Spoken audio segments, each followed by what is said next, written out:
Hello everyone, welcome to Sneha History Classes. I hope you all are doing well. आज की जो video है उसमें हम बात करेंगे economic life under the Guptas. इससे जो पहली वीडियो थी उसमें हमने बात करी थी सोशल लाइफ के बारे में।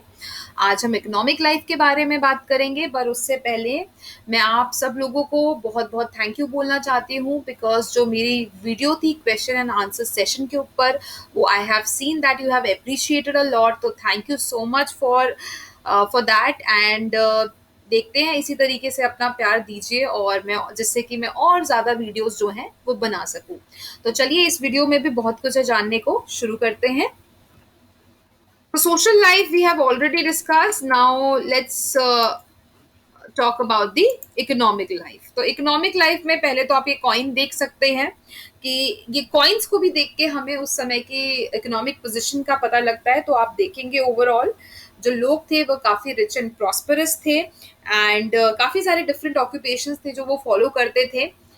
तो पहले हम एक एक करके ऑक्यूपेशन के बारे में बात कर लेते हैं। तो सबसे पहले आता है एग्रीकल्चर। जो गुप्ता पीरियड है उस समय एग्रीकल्चर जो था सबसे इम्पोर्टेंट ऑक्यूपेशन था।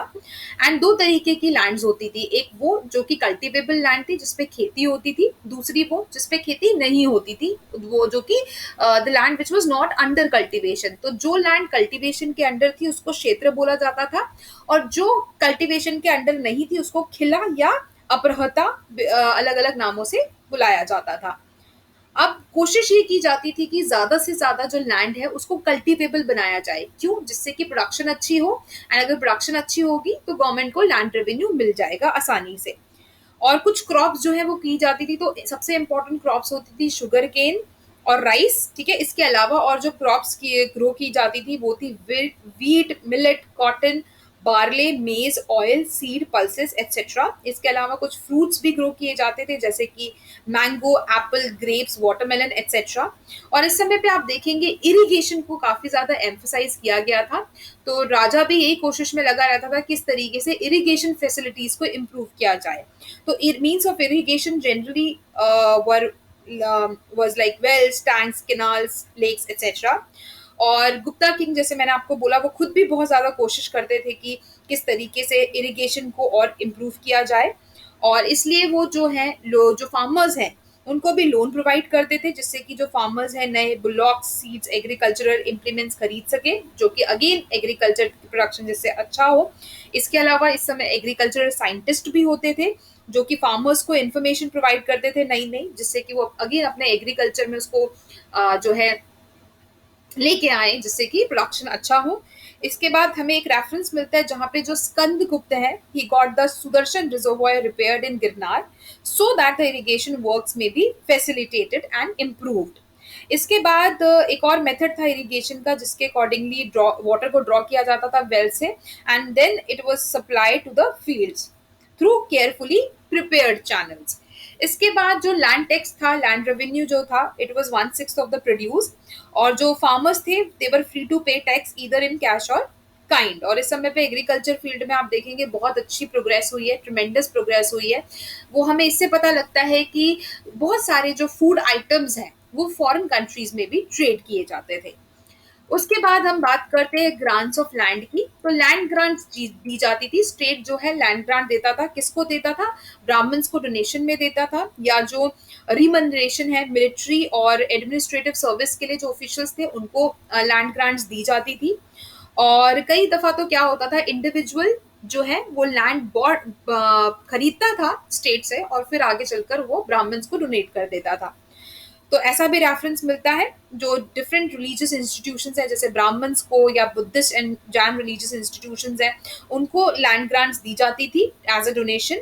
और ऐसा एक्सपेक्ट किया जाता था जो लैंड ग्रांट्स है, जो लैंड है उनको कल्टीवेबल बनाया जाए जिससे कि एग्रीकल्चर हो सके। इसके अलावा जो ब्राह्मण्स होते थे वो डिफरेंट फंक्शंस, आपको पता है रिलीजियस पर्पस भी के लिए भी उनको ग्रांट मिलती थी। इसके अलावा जो ऑफिशियल फंक्शन वो परफॉर्म करते थे उसके लिए भी उनको ग्रांट मिलती थी। अग्रहा ग्रांट जो होती थी, it was a rent free grant, जो कि आप देखेंगे एक कलेक्टिव ब्राह्मण को भी दिया जाता था या सिंगल ब्राह्मण को दिया जाता था। इसके बाद एक और लैंड ग्रांट होती थी ब्राह्मदया, ठीक है, it was another grant to Brahmans. तो बड़ी सारी जो डोनेशन के तौर पे आप देखोगे लैंड ग्रांट्स दी जाती थी इन लोगों के ब्राह्मण्स को। बट इससे क्या हुआ कि एक इनइक्वालिटी सोसाइटी में क्रिएट हो गई, क्योंकि ये जो ब्राह्मण्स थे उनको बहुत ज्यादा प्रिविलेजेस मिल रही थी, तो एक अलग क्लास आप देखोगे, एक सुपीरियर क्लास क्रिएट होती हुई नजर आती है। इसके बाद हम बात करते हैं इंडस्ट्री की। तो बहुत सारी इंडस्ट्रीज उस समय पे ओपन की गई थी, जैसे कि आप देखेंगे कुछ इंपॉर्टेंट इंडस्ट्री थी जैसे टेक्सटाइल इंडस्ट्री। इसके अलावा cotton, silken, woollen and masculine clothes were also prepared. और जो मेन सेक्टर्स थे टेक्सटाइल इंडस्ट्री के वो थे गुजरात में, बंगाल में और मालवा में। मेटल इंडस्ट्री भी इस समय पे काफी प्रोग्रेस कर रही थी। और जो mining of copper and iron they continued being used for household items, utensils, implements and weapons. इसके अलावा ornaments were made of gold, silver, pearl, jewelry and ivory. And moreover, India specialized in iron industry, especially in refining and molding iron in different forms and frames to produce wonderful iron goods. इसका सबसे best example मिलता है हमें Mehrauli iron pillar inscription का, जो कि इतने हजारों सालों में सरवाइव कर पाया है without any decaying effects of weather, rain, wind, and sunshine. So it stands intact and unimpaired without the least stain of rust or sign of decay on it. तो देखो इतनी सुंदर तरीके से वो टेक्निक यूज करते थे जिससे कि इतने हजारों सालों में भी उसमें जंग नहीं लगा है, उसमें कोई हमें खराब होता हुआ कोई साइन दिखता नहीं है। इसके अलावा the craftsman of the Gupta period were also efficient in ship building. Besides these main industries there were many kind of cottage industries in the villages and towns. तो छोटी छोटी कॉटेज इंडस्ट्रीज भी होती थी। शिप बिल्डिंग और bead making industry भी थी, like जैसे कि उज्जैन और भोकरदान में। और इसके साथ साथ जो सील्स थे they were cut from stone and ivory and some were engraved on copper. तो ये कुछ इंपॉर्टेंट इंडस्ट्रीज थी। उसके बाद बात करते हैं ट्रेड एंड कमर्स की। तो ट्रेड एंड कमर्स काफी फ्लरिश करता है इस समय पे। और जो ट्रेड है वो लैंड और सी रूट्स के थ्रू किया जाता था। उस समय पे जो इंपॉर्टेंट ट्रेड सिटी सेंटर्स थे वो थे पाटलिपुत्र, उज्जैन, कौशाम्बी, बनारस, मथुरा, गया, प्रयाग, काशी, पेशावर।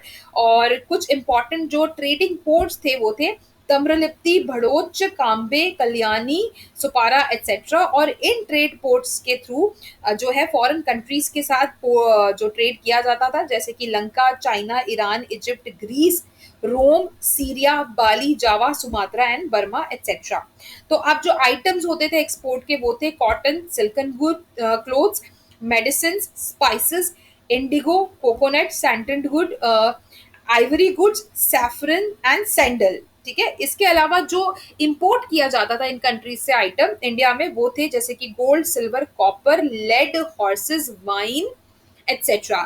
तो ये जो ट्रेड था इसके थ्रू काफी इमेंस वेल्थ जो है वो इंडिया में आई, जिसकी वजह से आपको प्रोस्पैरिटी दिखेगी।